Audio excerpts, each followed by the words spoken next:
Hayratimning cheki yo'q. Kirish nima qilmoqchisan o'zi? Yaqinda 39 ga kirasan shekilli. 39 ga. Bu paytda tengqurlaring murabbiylik kursini bitirishmoqda. Ba'zilari ishlashyapti, sen hamon maydondasan va hammaning e'tibordasan. Nima ichasan, nima yeysan, qanday qilib kirish?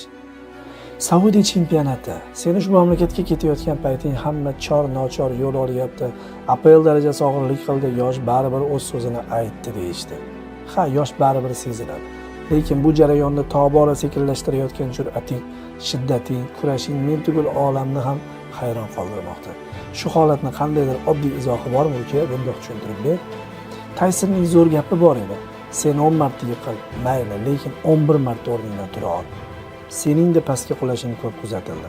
Lekin hamon o'rningdan turayotganing, har qo'zg'alishing oldingisidan haybatliroq kechayotgani ochig'i qiziq, juda qiziq. Bu kurash maydonida borligingni barallayotganing ajib. Saudiyaga ortingdan ketgan o'nlab yulduzlar moliyaviy olamning jilosiga maftun bo'lib, shayxlarning pullariga ko'milib hayot kechirayotganda, ulardan 2-3 barobar ko'proq pul topayotgan sen qurib qolgan cho'lga borib gollaring bilan bog' yaratishga, o'sha chempionatni-da Yevropa birinchiliklariga raqobatchi darajasiga olib chiqayotganing juda ham qiziq. Nima qilyapsan o'zi kirish? Sening tabiatingni opang zo'r tasvirlagan. Ukam uni tanqid qilishayotganda, yiqildi deb kulishayotganda motivatsiya oladi, kulaveringlar. Bu sizlarni uyaltiradi degandi. Rostdan ham Xudo bergan talantning 4 ta oltin to'p olgani-yu, uning oldida ikkinchi bo'lib turishing og'riqlarini taxminan bilamiz. Bu holat istalgan kishini sindirib parchalab yuborishi tayin edi. Lekin sening comeback qilishing, Real bilan Portugaliya bilan tarix yozishing shundan so'ng ko'rildi. Yana qulading, yana turding. Yosh o'z so'zini aytib borgan sari futbol qaraligi vujudingni qurshab olganda ham bu maydondan ketging yo'qligi, gollaring soni bilan zamonaviy futbol qirollari, Holland, Mbappelar yonida yurishing menga nimani tushuntiradi aytaymi? Sen ularga ustoz qanaqa bo'lish kerakligini ko'rsatyapsan.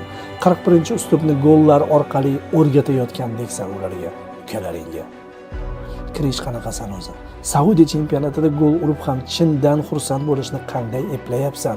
Yevropaning eng katta o'yinlaridagi gol nishonlashing, rohatlanishing, mahalla futbolga kelib qolganingda ham qanday davom etyapti? Undan lazzatlanish mumkinligini qanday ijro etyapsan? Piyozdan qanday qilib murabbo pishiryapsan tushuntirib-ku. Seni birda hayvonot olamining sheriga o'xshatgandim. Sherning tabiati shunaqa.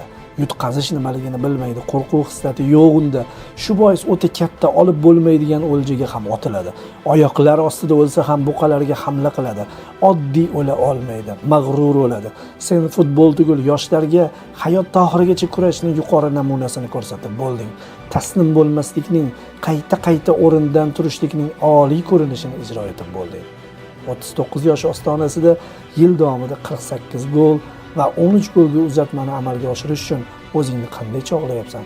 Qay narsalardan ruhlansan? Tushundir bundoq kirish. 10-marta 60+ ball olganingni o'qigan Erling va Kilian senga pichirlab bo'lsa ham aytayotgandir. Aka, bunaqa planka qo'ymang, biz ham qariymiz. Hamma bizni o'shanda sizga qiyoslab qiynab qo'yishmasin. Ha, rostdan ham sening faoliyating yoshlarga ibrat. Kurashning eng zo'r ko'rinishi.